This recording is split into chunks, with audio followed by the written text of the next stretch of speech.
Isang mabasang araw sa inyo mga kaibigan.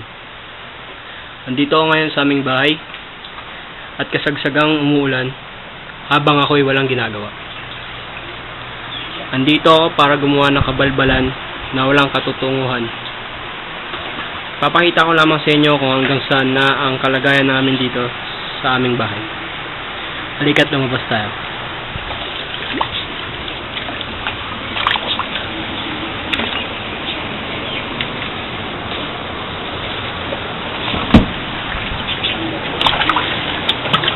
Putang! Halos tuhod na po. Baha.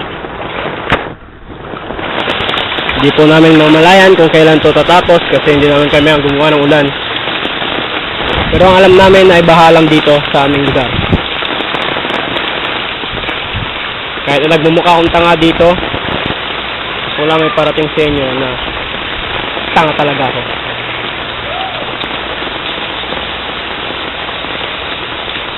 Nagsimula ang ulan kanina pang umaga at hindi pa ito tumitigil.